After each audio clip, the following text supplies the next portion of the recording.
Pistons fans, let's talk. Let's talk about Zion Williamson and why he's I would say, a plus plus to bring to Detroit.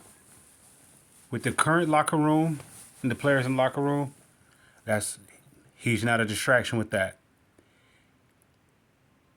The head coach, he's not a distraction with that.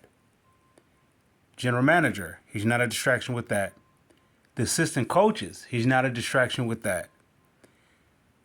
Even him being overweight or having played a full season, that's not a distraction. His contract, not a distraction. His off the court situation, not much of a distraction. Why do I say that? I'll give you two examples and why the distraction turned out to be a benefit for the Pistons. I give you number one, Mark Aguirre. Mark Aguirre was a 20-plus scorer, an MVP type caliber at Dallas, right? At the time that the Pistons were knocking on the door to get to the championship, yet they couldn't get over the hump. Mark Aguirre was the final piece, right? He wore out his welcome with Dallas, came with Pistons.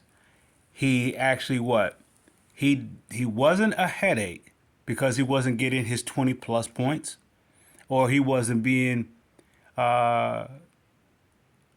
didn't have much of an ego to where he says, okay, I want to be MVP, I want my numbers. No, he fit right on in. All right, they get a title. Not just one, they get two.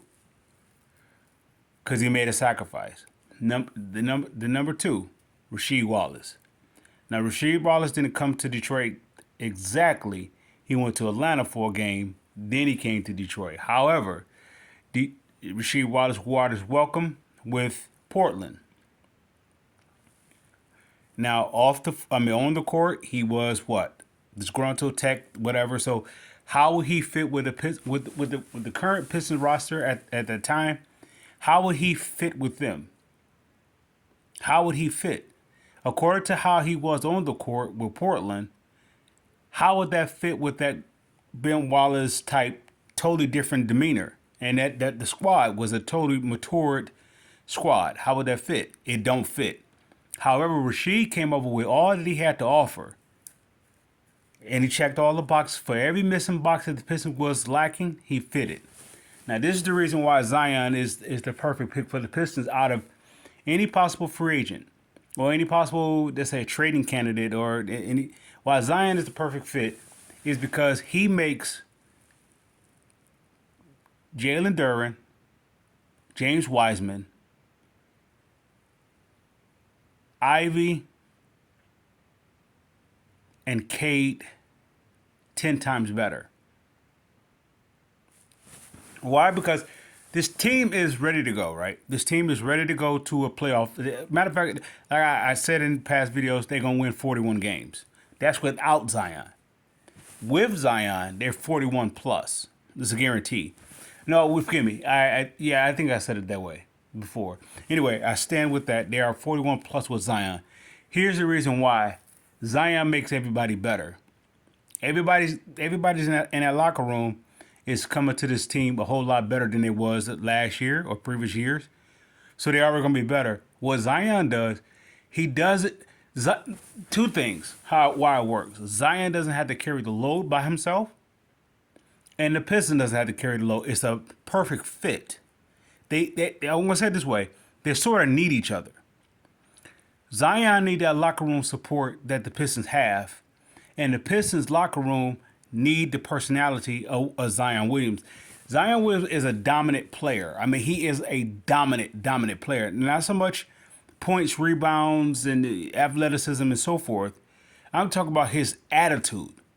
It's like a Charles Barkley. Can you imagine Charles Barkley with the Bad Boys? Charles Barkley next to, let's say, Bill Laimbeer, Dennis Rodman, Joe Dumars, Isaiah Thomas. Can you imagine that? Am I saying Jay and Ivy or J.I., Cade, is that? I'm saying, yeah. Well, okay. And I'm saying he is that. I'm saying that's the problem with Charles Barkley. Charles Barkley didn't. He never had that supporting cast that needed him. That he needed them. When he went to Phoenix, they needed him. He didn't need Phoenix. There's a difference. So he pushed Phoenix as far as he could. However, if you were to put, it's like Kevin Durant going to Golden State. Did Golden State need Kevin Durant? No. But I'm going to say, I'm going to contradict myself by saying, yes, actually they did. Did they win a title without him? Yeah. Was they in contention without him? Yeah. To make them dominant, though, were they not dominant with Kevin Durant? That's a totally different category than just making it to the championship game. LeBron made it to the championship game, but however, was his team dominant? No, his team was never dominant going to the championship game. Anyway, I say that with Zion. Zion is the perfect fit to Derwin, and if however they however they pursue the small, actually what I would do, this is just me. I would go with this. I will go after Amon, and I will go after Zion. Cade will play my 3. Ivy will play on and off. Cade will play on and off. Amon will play on and off. What I'm doing with that okay, I have a guaranteed 20 plus with Zion, but he doesn't have to carry everything by himself 20 plus. His 20 plus is going to be so easy that him not just get into shape, he will have the motivation to get into shape. He will have the motivation to want to play. Why? Because the energy in that locker room is so infectious. It's so what it is. Right? I'm not saying some people say he's a headache. Rasheed Wallace was a headache. Mark Aguirre was a headache. How did they work out? You get championships. Am I saying will you get a championship with Zion? You know what? Actually, I'm going to say this. Who is your horses? Who is your top 4 teams or top 3 teams in the East? You're going to say Milwaukee, Boston, and who would you say? Miami? Would those be your top 3? I would say this. All right, you have Milwaukee, you have Giannis, right? Outside of Giannis, you have nothing. You take Giannis off the squad, you have nothing, all right? All right, let's go with Boston. Boston showed you what happened to them, meltdown, all right? You take Tatum, Brown, and everything else. Outside of those two, you can say Grant Williams or whoever the case may be you want to plug in there or whatever. It's not really much of a factor, all right? You take Tatum and Brown out, they're gone. So they're surviving off a 12-man roster, so to speak. All right, let's move them aside. Now, let's put in who we're going with. Miami. Miami, outside of what? You're going to say Jimmy Butler. Outside of that, is anybody else on that team you're afraid of? So I'm not saying Jimmy Butler gets suspended or gets hurt. I'm saying if he's canceled out. Sort of like if you playing against the Lakers in the championship game, and you take out Shaquille O'Neal. You let Kobe chuck it up, right? You let him chuck it up. How much of it, they don't have a shot. Lakers don't have a shot. If you take, let's say, and I say that to say this. The reason why it's a cancellation by taking their best player out, if I have Derwin next to Zion, or Zion next to Derwin, either way how you do it, going up against Giannis don't have a chance. I'm going to tell you this now. Giannis he's dominant only if you're giving it to him. The league is scared of him. And plus the league is play favor towards him. I get that. I get it how that works. But Zion is not afraid of Giannis. Derwin is not afraid of Giannis. They're not afraid of him. Together, they'd take him out. Not take him out, some kind of injury or some kind of, bad play or nothing. I'm speaking of like Giannis gonna have to work on the other side. With Giannis is if they don't get Giannis no help, they're in trouble. This is the East we're talking about. So with that being said, the Pistons go from 41 wins without Zion to actually being a top 3 team with Zion. It's a guarantee. Why? Because he actually makes the team a whole lot better. What I mean by that, the team has to do less work. Zion doesn't have to do more work. So it's a benefit for both because Zion doesn't have to work hard. However, it's the motivation that he needs in the locker room, the support that he needs.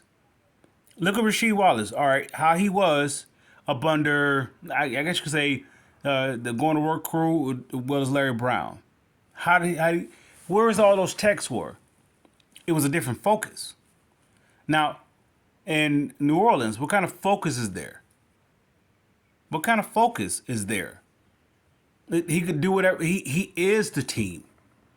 They don't have no. What is the aspiration? Where's the goal? There's nothing there. Okay, you could all right make the playoffs or get a good record or some highlights, something like that. That's as far as it goes. However, when you look at if this locker room, if all the players with the exception of Bojan show up to a press conference for a head coach, right? What does that say? Let's say I'm saying, what does that say? That said, this team is not just motivated; they have a goal in mind what they're going to reach. They're not going to, of course, being in a lottery team that's not going to happen unless all of a sudden everybody get injured or something that sort of thing. Moving that aside, what is the goal for this? Not for the general manager, not for the coach, the players. What are their goals? Their goals is getting to the playoffs. Why? Because when they went to Boston and they was as a team they saw it. That's the same thing that Isaiah Thomas did. All right, now watch what happened with this. Is that not the same thing that when Chauncey and them got swept by New Jersey, they did not do the exact same thing? They studied. They just watched. If you listen to them, how they felt when they were swept, they thought it was a good team, but when they got swept, it changed the perspective. It's like that next level drive or that chip on the shoulder. Where you have to prove yourself. It kicked up another gear. All right, that's the same thing. What happened when Isaiah Thomas when they lost against Boston? The same thing. All right, now why did I say that? Because it's the same thing with this current group.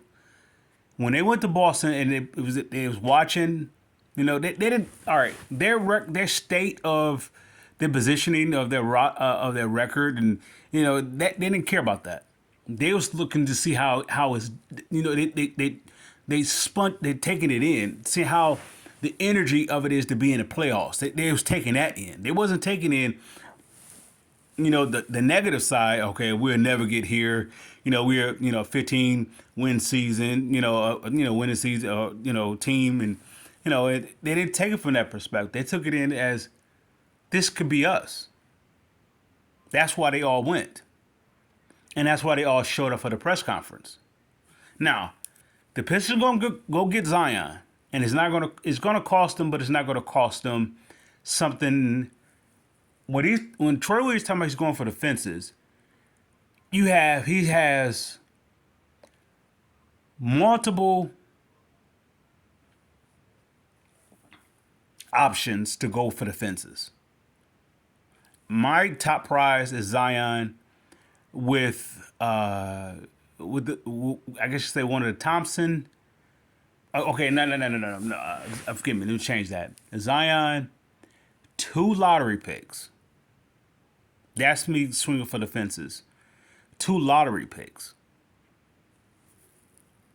Maybe even 3. Maybe even 3. If they do it right, they can keep the 5. Or if they take the 5 and they drop down with, I believe it was Indiana. I saw somebody throw up a rumor. I think it was Indiana for their, I believe it was their 7-19 or something like that.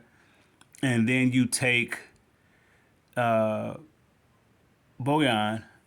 and you make a deal with him, sort of like with the Jeremy Grant deal, and you get back in there, right? They could come out with 3 lottery picks. I mean, 3 lottery, yeah. And when I see swinging for the fence, I see it, like he can swing for the fences in 2 ways. I mean 3 ways: the draft, free agency, and trade. When I see him swinging for the fences, if he nailed all 3, that is a grand slam, because you got the coach that got on base. You go into the draft, you get 3, you got another one on base. You go into free agency, and you actually, I don't know, you make a deal or whatever the case may be. You get a player, whatnot. That's another man on base. And if you get Zion in a trade, that's your grand slam. I close with that. Pistons fans, I salute.